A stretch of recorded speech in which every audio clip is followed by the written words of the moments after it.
Yeah.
What is going on?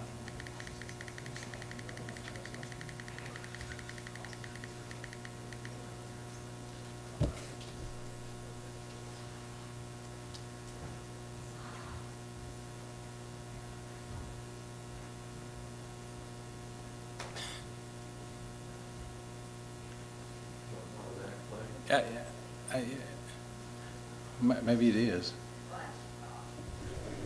Let me check it real quick.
Okay, we are having technical difficulties tonight. I'm not sure what's going on, but I've sent for Scott. He's run downstairs to look at this. We had some problems coming in this evening, and we thought we got them straightened up, but now the Bluetooth is turned off on the thing, which means that if you've lost your Bluetooth, then you don't have a mouse or a keyboard. So anyway, Scott will come up, but let's go ahead and start. We can go ahead and start going through this, through these slides, and we'll catch up when we get there. Tonight I want to talk about the story with David. I'm sorry, that's wrong. I'll catch up in just a minute. My mind's all over the place. we want to talk about Saul's side of the story. On Sunday, we talked about David's story and and the battle he was going through at Ziklag.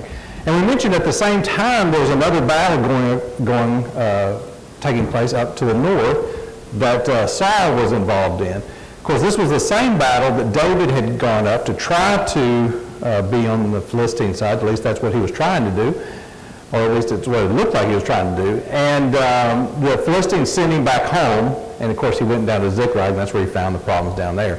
So tonight I want to pick up in 1 Samuel, the 28th chapter. Is that right? Okay. Turn it. Let's pick up in 1 Samuel, the 28th chapter. And we're going to do a good bit of reading tonight because I really want us to look at this passage because it's interesting.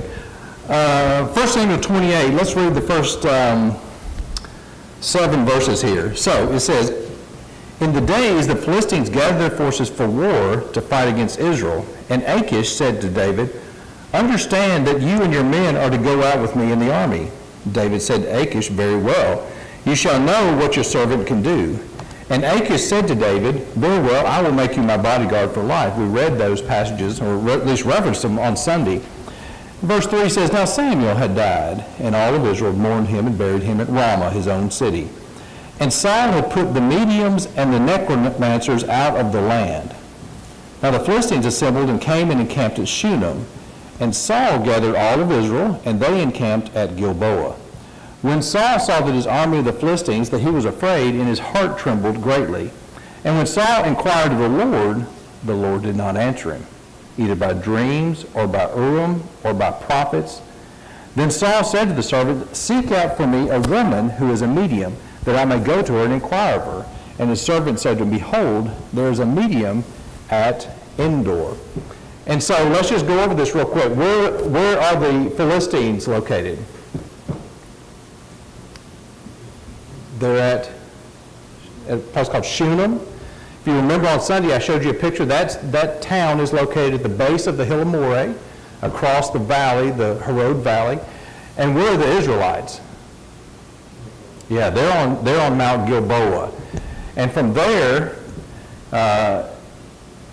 we have some pictures and video. Hopefully I'll be able to show them to you in a minute. From there, Saul would have a really good view of where the Philistine army is down there.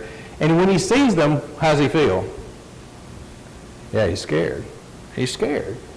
And so what other little fact is told here about the land?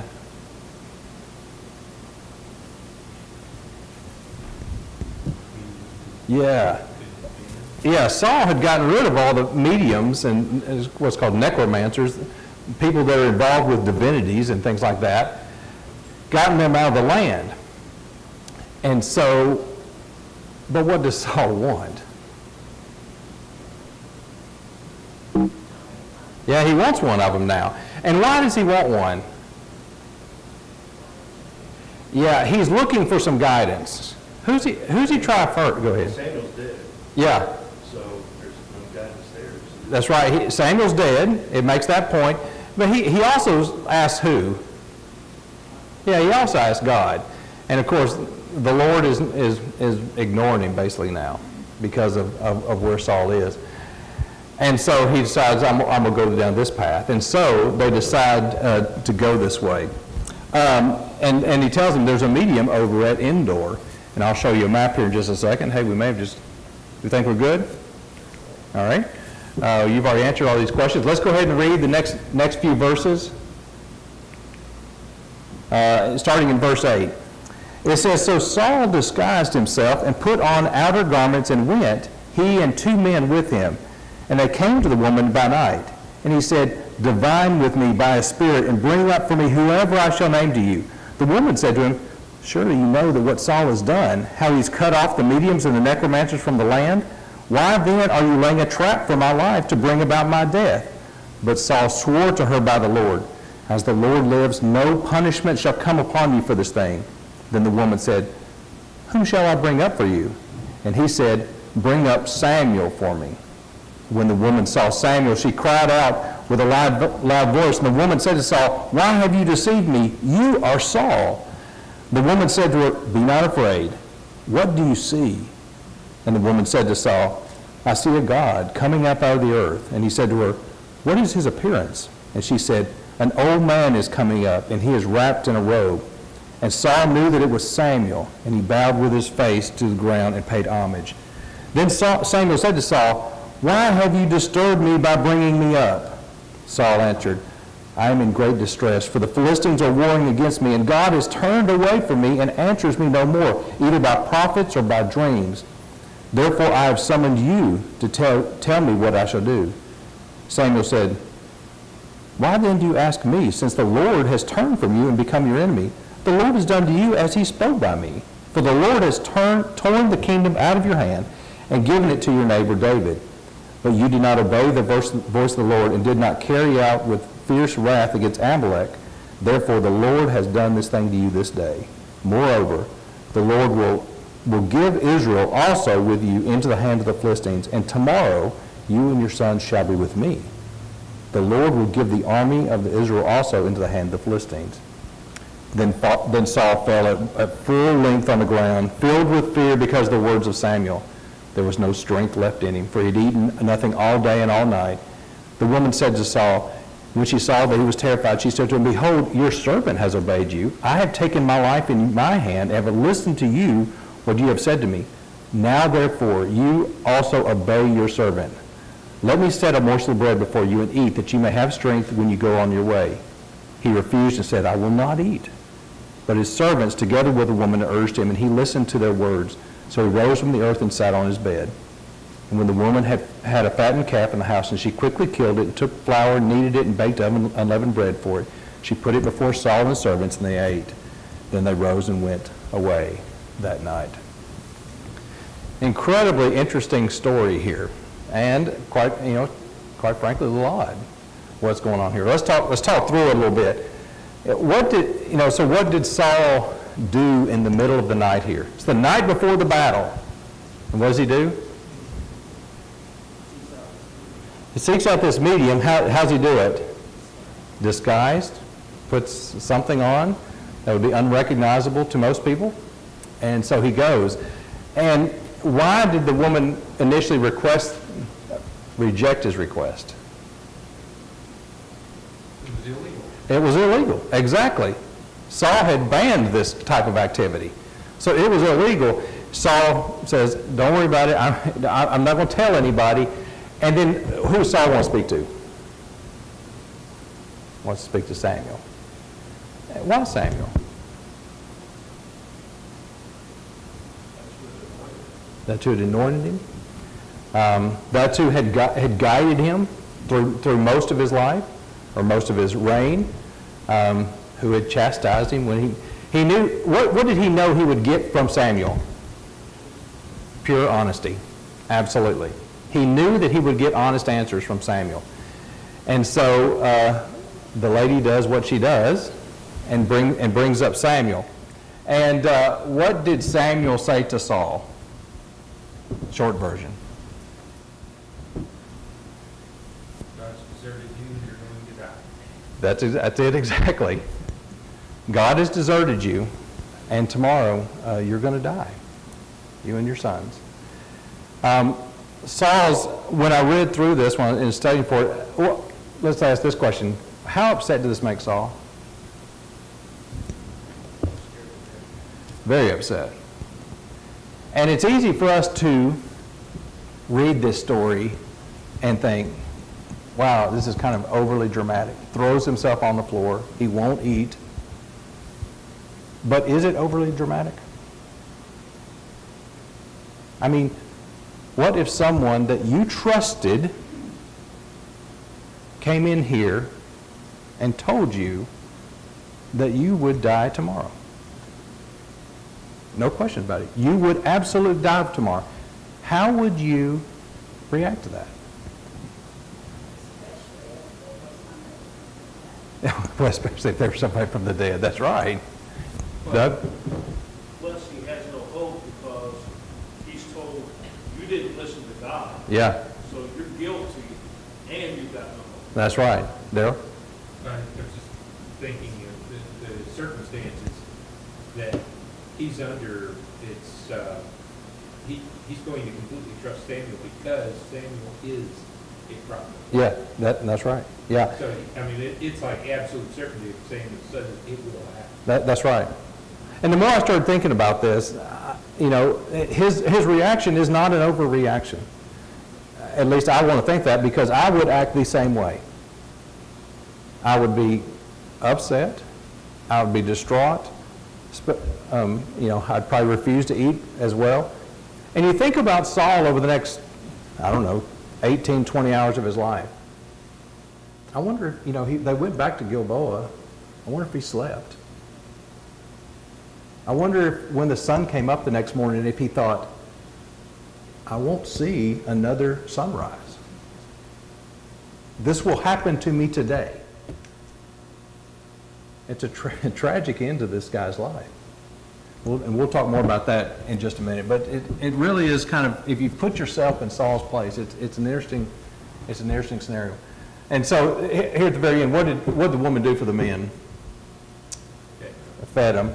I'd like to know how much time elapsed here, because she actually killed the calf, and or was it a calf? I can't remember. She killed the animal, whatever it was. Yeah, and then dressed it and prepared it. So this was not a microwave dinner. This took probably a few hours at least to do. And so anyway, so she feeds him, and they go back. Okay. Any comments or questions about chapter 28? It's an odd story. This is some things that normally, especially today, would not happen. But there's all kinds of questions like, did this woman really have the power to raise Samuel, or did God just simply allow it to happen? Yeah. If God allowed it to happen, then perhaps this was through Samuel, God's final message to Saul, basically allowing Samuel to communicate. it's over. The last prophecy, yeah, this is it. Yeah, that's right.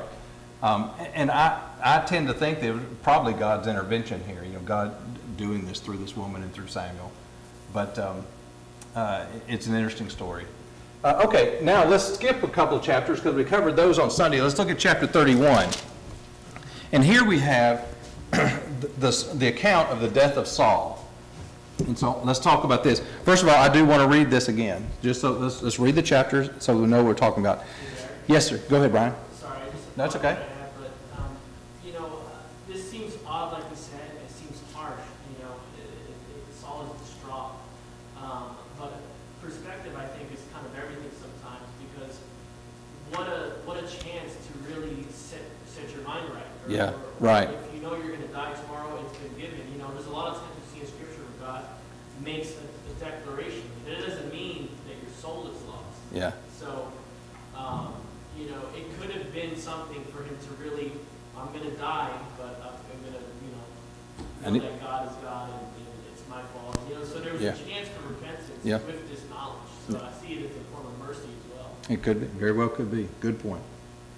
Okay, let's look at chapter 31. It said that now the Philistines were fighting against Israel. The men of Israel fled before the Philistines and fell slain on Mount Gilboa.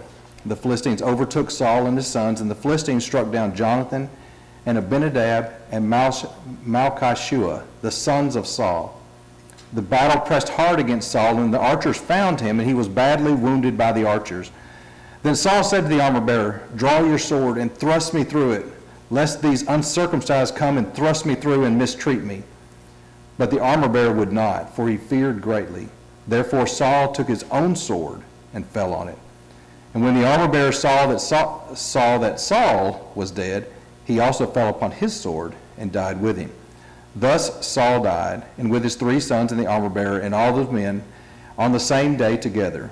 And when the men of Israel who were on the other side of the valley and those beyond the Jordan saw that the men of Israel had fled and that Saul and his sons were dead, they abandoned their cities and fled. And the Philistines came and lived in them. The next day, when the Philistines came to strip the slain, they found Saul and his 3 sons fallen on Mount Gilboa. So they cut off his head, stripped him of his armor, and sent messengers throughout the land of the Philistines to carry the good news to the house of their idols and to the people. They put his armor in the temple of Asheroth, and they fastened his body to the wall at Bethshan. But when the inhabitants of Jabesh Gilead heard what the Philistines had done to Saul, all the valiant men arose and went all night and took the body of Saul and the bodies of his sons from the wall at Bethshan, and they came to Jabesh and burned them there. Then they took their bones and buried them under the tamarisk tree in Jabesh and fasted 7 days. So what we have here is the end of the reign, end of the life of this man. Let's talk through this real quick. So what happened to Saul in this battle? What initially happened? Yeah, he was injured. An arrow hit him, and so it was probably a pretty good injury. And so, what request did Saul make of his armor bearer? Kill him. And he didn't do it. Why do you think he didn't do it? He got a lot of respect for the leaders. Had a lot of respect for the leaders. This was the king. I presume he just couldn't bring himself to kill him. I agree with you. He just could. That was just something that he could not do. And he had been with him for a long time. Yes, that's right. This was someone who was by his side. And so, how did Saul die? And let's keep this answer to what we read in 1 Samuel 31. How did he die? Fell on his own sword. Fell on his own sword. Yeah. And of course, when he did that, his armor bearer saw it, saw that he was dead, and fell on his own sword. And so, what did the Philistines do with Saul's body? Yeah, they displayed it. They took it. First of all, they cut his head off, and then they took his body and hung it on the walls of the city of Bethshan, where the Philistines were now living. And so, what did the people of Jabesh Gilead do with Saul's body? They snuck in at night and got the bodies and. Yeah, they snuck. Gave them a burial. That's right. They snuck over the river, came to Bethshan, got the body, took him back to Jabesh, and gave him a proper burial. Now, let me ask a question. Why do you think the citizens of Jabesh Gilead did this? Why them? What was your question again? Why do you think that the citizens of Jabesh Gilead did this? Why them? Because they were there. Okay, they were there. They were close. Had Saul ever done anything for the citizens of Jabesh Gilead? The answer is yes. Remember when Saul first became king, one of the first battles was the citizens of Jabesh Gilead were being attacked. And Saul took an army up there and liberated them. And this is around 1 Samuel 11, something like that. And so it could possibly be that these people remember that. And now they've heard that's what's happened, and they want to pay reverence to this. And now this is an important thing to remember too, because in a few chapters, in a week or so, we're going to reference this story again. David does something for the citizens of Jabesh Gilead because of what they did right here. So it's good to remember all this. I've got a couple of things here I want to show you. First of all, I want to draw out this battle on a map here so that you can kind of get a better idea of what's going on. What you have is the Jezreel Valley right through here. And this is the Jordan Rift Valley. You see the southern end of the Sea of Galilee up here. The Jordan River would come right down through here. This small valley that kind of connects the Jezreel Valley to the Jordan Rift Valley is called the Harod Valley. A lot of times you'll see people describe the Jezreel Valley as kind of shaped like an arrow, where this is the triangle of the arrow, and the Harod Valley is kind of the whatever you call it, the shaft. Thank you. And so what you have here is the Philistines. Let me say too. Here's Mount Gilboa, right here, and up here, this is the hill of Moreh. And so you have the Philistines who are encamped at Shunem, right there at the base of the hill of Moreh, and the Israelites, of course, are over here on Gilboa. Now Saul, he wants to talk to a medium, and the medium that they know of that's close is in the city of Endor, which sits on the northeastern side of the hill of Moreh. And so what you have is Saul kind of going around where the army is at night in a disguise up to Endor, talks with the lady, and of course then heads back to Gilboa. Then the battle ensues between Shunem and Mount Gilboa, and probably in this direction, because it says that most of the Israelites died on Mount Gilboa. And then of course they take the body, Saul's body, over to the city of Bethshan over here, which sits at the intersection of the Harod Valley and the Jordan Rift Valley. Here's a couple of pictures. This is a picture of Beth Shan now, if you go and visit it. All this that you see down here, this is Greek and Roman. Beth Shan in the first century was known as Sictopolis. You may have heard of the cities of the Decapolis. This was the only city that was actually west of the Jordan River. It's possible, it says that Jesus went to the cities of the Decapolis. It's possible that he could have come here, but these are all Greek and Roman ruins. The ancient city, the Old Testament city, sat on top of this tell right up here. And so right up there somewhere was the wall where Saul's body was hung. If you climb up to the top of this tell, there's a stairway right here. If you climb up to the top there and look back, what you see is this. You can see, as like any Roman city, there was a theater here. Here's the Cardo, the road going north-south through the city. There's all kind of bathhouses and everything in here. It's actually a really pretty place to visit. But when you get up here and you look off to the east, you can look across the Jordan Rift Valley. And so what you have here is this valley through here. Remember, this valley is only about 10 miles wide. And so this is the Jordan Rift Valley. The Sea of Galilee would be up this way. The Jordan River is running right through the bottom of this valley. But the hills over here is are the hills of the Transjordan Plateau. These are the hills of Gilead. And so Jabesh Gilead would be up in those hills about 30 miles away from Beth-shan. And so you can kind of envision, I'm sorry it's a little dim, but you can kind of envision the men coming down out of these hills, crossing the valley here, coming up into Beth-shan, getting the bodies and carrying them back. Here's another view, looking across the Jordan Rift Valley to the hills of the Transjordan over there. Okay, let's talk now about 2 Samuel, the first chapter, because this recounts again a little bit more of this story. Let's read the first 10 verses, then we'll just kind of briefly talk about the rest of the chapter. But in verse 1 it says, "After the death of Saul, when David had returned from striking down the Amalekites, David remained 2 days in Ziklag. And on the third day, behold, a man from Saul's camp with the clothes torn and dirt on his head. When he came to David, he fell on the ground and paid homage. David said to him, 'Where do you come from?' He said, 'I have escaped from the camp of Israel.' David said to him, 'How did it go? Tell me.' And he answered, 'The people fled from the battle, and also many of the people have fallen and are dead, and Saul and his son Jonathan are also dead.' Then David said to the young man, 'How do you know that Saul and his son Jonathan are dead?' And a young man who told him said, 'By chance I happened to be on Mount Gilboa, and there was a Saul leaning on his spear, and behold, the chariots and the horsemen were close to him. And when he looked behind him, he saw me and called to me, and I answered, Here I am. And he said, Who are you? I answered him, I am an Amalekite.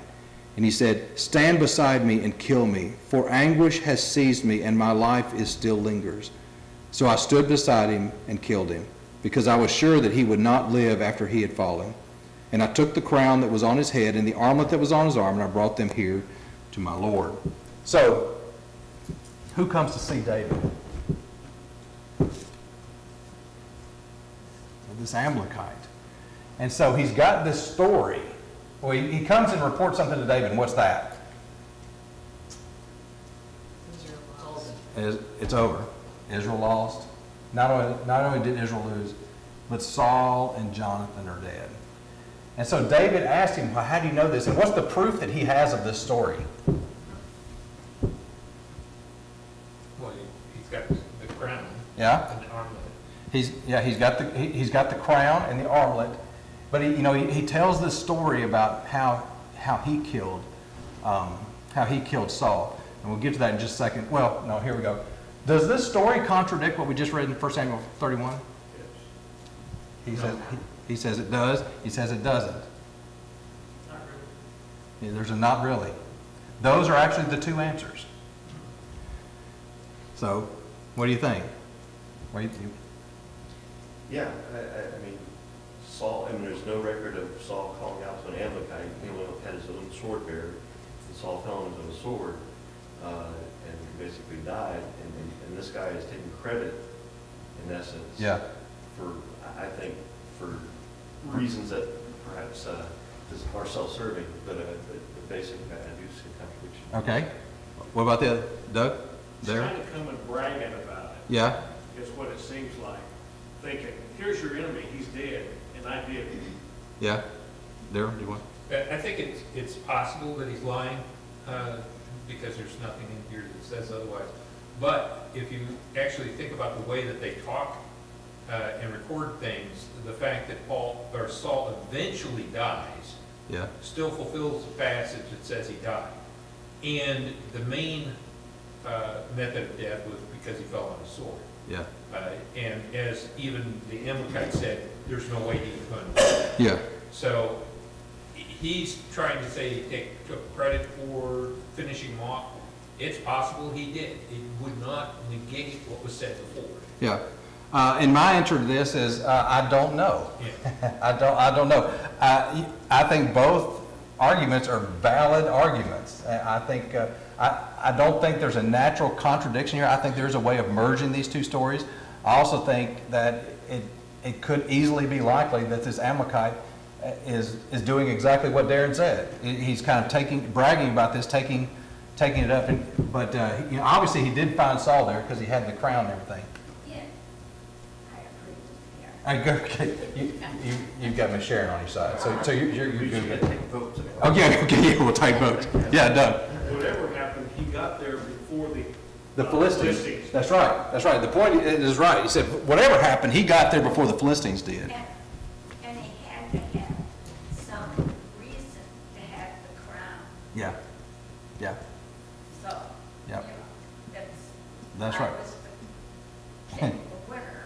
Cliff? Sometimes we must look at the words real carefully. Yeah, When, this is the NIV, you may not like this translation, but. that's all right. It says, so Paul took his own sword and fell on it. Now, that wasn't somebody's opinion. Yeah. It was the writer. Someone said it. When the armor bearer saw that Saul was Dead. dead, he too fell with his sword and died with it. Yeah. I No, disagree. yeah, okay, okay. Yeah, Doug? It would make sense that if Saul wasn't dead and this Amalekite killed him and the armor bearer hadn't fallen on his sword yet, he would have killed this guy. Yeah, it could have been. It could be that this armor bearer thought Saul was dead. I don't know, but it's an interesting story either way. It said he was dead, now he thought he was dead. Yeah, right. Yep. No, you're right.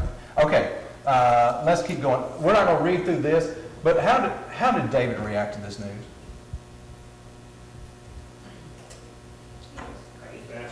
He was crazy. He was very upset about this. Does that seem a little odd? I would say the answer is yes and no. I mean, this is a man who's chased him for the last 10 years or so, trying to kill him. But he's dead, and what does that mean? Well, it means that, yeah, he's going to be king. But this was the Lord's anointed. This was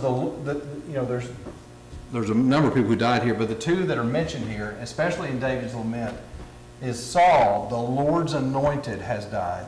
And then, of course, his best friend has also perished here. And so David is very upset by all this. We'll answer this real quick. What did David do to the Amalekite? Yeah, had him killed. Because why? He said, well, basically, because of your own mouth, your own testimony. Yeah.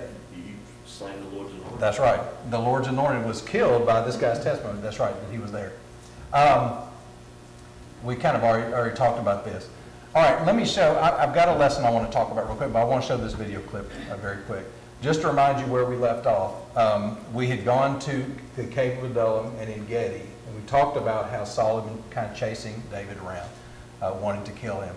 And then we pick up here with the death of Saul. And I'm hoping that maybe, I purposely put the video this late in the lesson because hopefully some of the things we've talked about in some of these places will mean more to you since you'll be able to see them.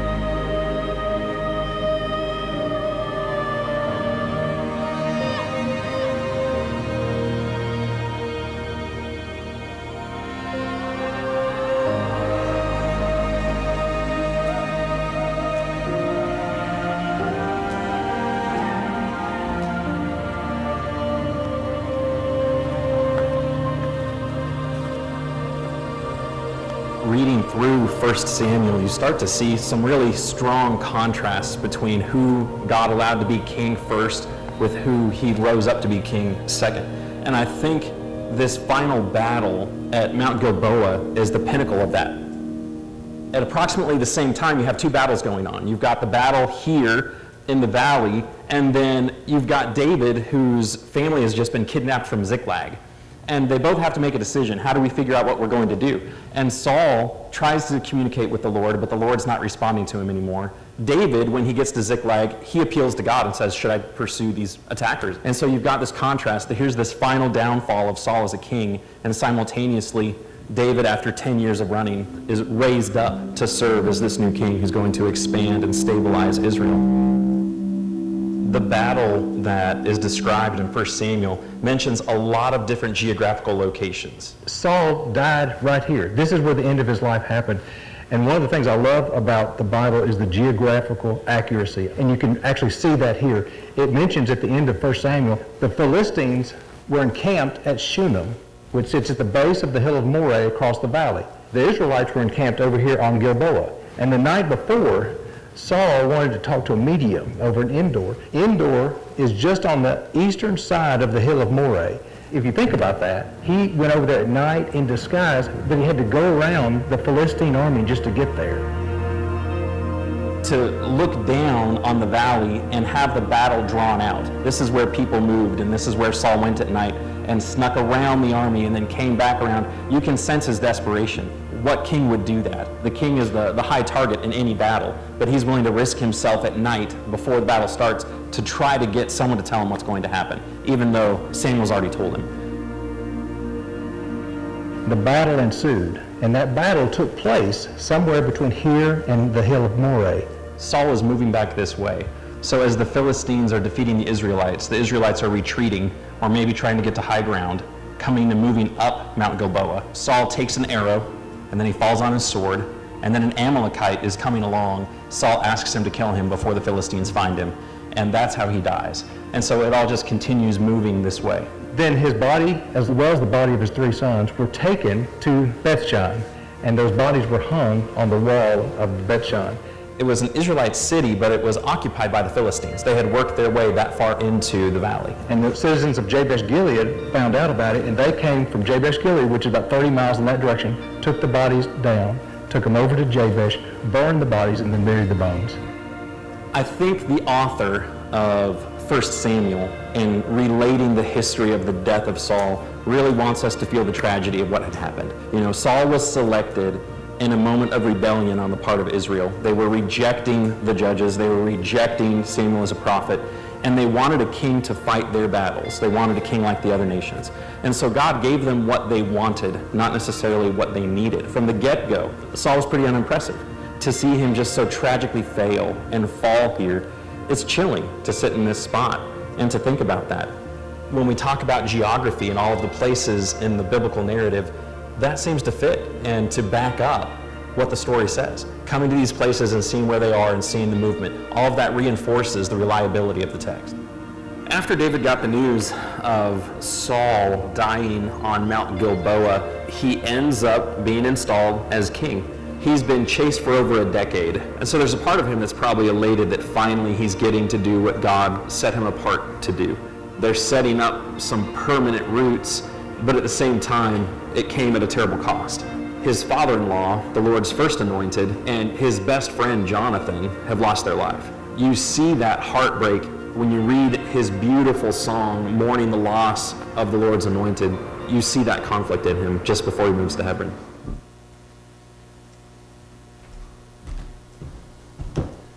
Okay. I hope that you were able to see some of these places that we talked about tonight with the Mount Gilboa and the Hill of Moreh and all that, how closely they're all connected. All right, we've got about 3 minutes. Let me talk about one lesson for today. And this lesson is actually in the form of a question. And it's not something that you need to answer, but you need to think about. And the question is this: how do you want to be remembered? Saul is remembered as the first king of the United Kingdom of Israel. But how is he really remembered? I mean, we've been studying Saul, the life of Saul now for the last 3 weeks.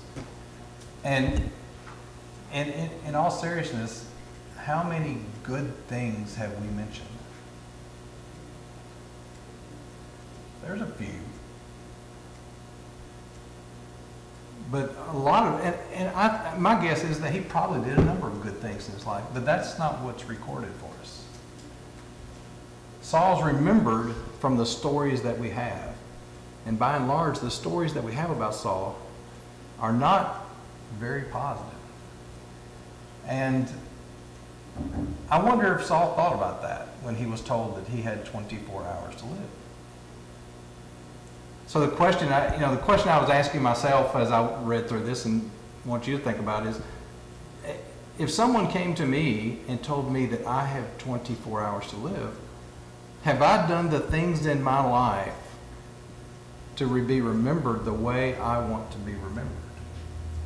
And I don't mean that from an egotistical standpoint. It's not that I want to be remembered by thousands and thousands and thousands of people. I don't.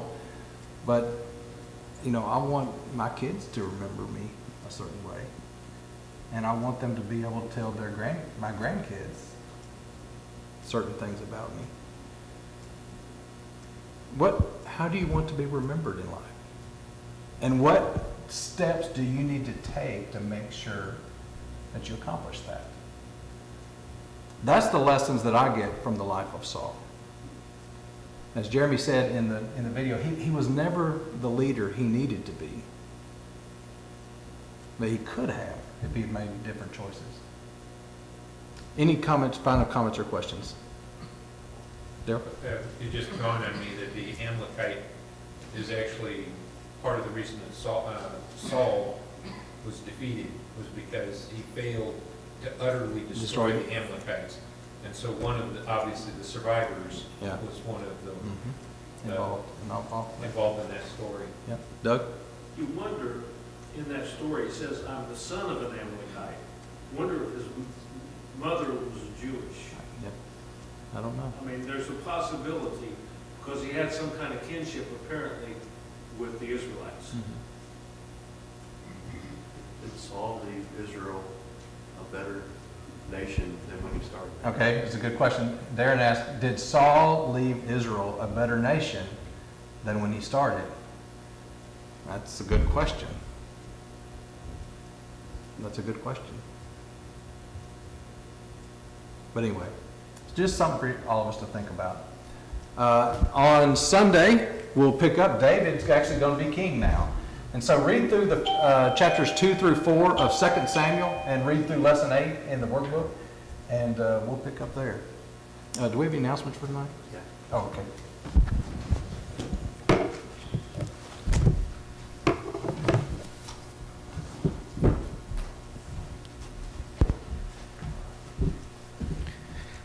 Just a couple quick announcements.